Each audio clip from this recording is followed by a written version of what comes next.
Today we're making Mexican street corn. Moody, juicy, spicy, and full of flavor. Start by shucking the corn and removing all the silk. Cook the corn until tender. For extra flavor, lightly char it on a grill. Brush the corn with melted butter, mayonnaise.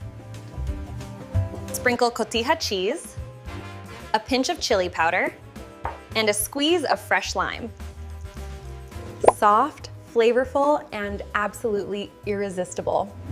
Listen, every bite is pure joy.